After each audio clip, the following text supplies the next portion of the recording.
දැන් බුදුරජාණන් වහන්සේගේ චෛත්‍යය මතු කරන්න සමතේක් ලෝකේ නෑ.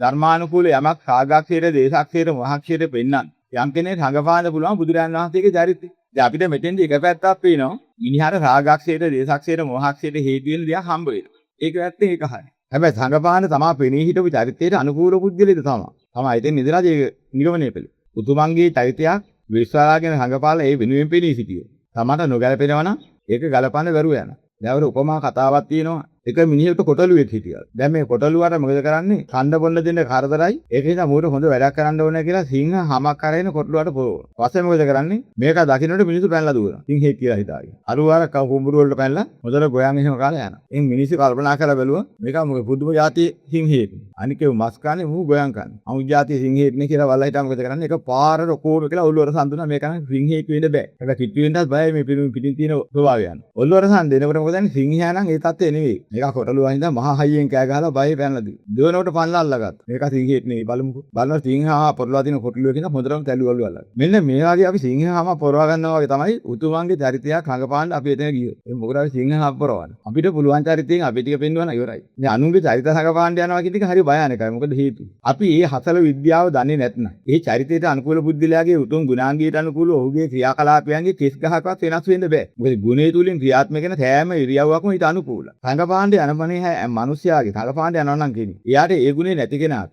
යන්නේන කරන කියන සියලු කටයුත්තත් තුළම ඔහුගේ ගති ලක්ෂණයට අනුකූල රූපාකාරයයි ක්‍රියාත්මක වෙන්නේ. ඔහු බලාපොරොත්තු වෙන රඟපෑමත් ඔහු විසින් ගොඩනගාගත්ත උතුමන්ගේ රඟපෑම මෙහෙමයි කියලා හදාගත් එකක් මිසක් උතුමන්ගේ උරුම රඟපෑම එතන සිද්ධ වෙන්නේ නැහැ. එයා හිතාගෙන එක සිද්ධ වෙනවා මිසක්. ඉතින් ඒක බුදුරජාණන් වහන්සේගේ ස්වරූපයේ රඟපාන්න කෙනෙක් නැහැ. දැන් උන්වහන්සේගේ ගුණයේ මතුවෙන සියලුම ක්‍රියාවලියක්, සියලුම කතා, සියලුම සිතිවිලි සෑම ඉරියව්වක් අංශු මාත්‍රයක්වත් ඒ ගුණයෙන් පිටපයින්නේ. ඒ ගුණයට අනුකූලයි. ඒ කෙනෙක්ගේ චරිතයක් රඟපාන කෙනෙකුට ඔහුගේ ගුණාංගයේ අංශයේද ඔහුගේ මුළු හිතවිලි ක්‍රියාවතන් ඊට අනුකූල වෙනවා. ඊට ගැලපෙන එකක් වෙනවා. තව කෙනෙක්ගේ රඟපාන්න ගියෝ ඒ අතිසියුම් තැන් එකක්වත් අල්ලා ගන්න බෑ ඒ විදිහට. ඒතකොට සිද්ධ වෙන්නේ මොකද්ද? බලා ඉන්න මිනිස්සුන්ගේ බුදුහාමුදුරුවෝ මෙහෙම කෙනෙක් කියන්නේ හැඟීමක් එනවා. අමලට එක බොළු බාධකෙ සිද්ධ වෙනවා. දැන් අපි හිතමු බැරිලා හරි කෙනෙක් රඟපාන්න ගිහිල්ලා බුදුහාමුදුරුවන්ගේ චරිත රඟපානකොට කෑවා කඩියෙත් එහෙම කකුලේ. එක පාද වතයක් කියලා බැලුවොත් මොකද?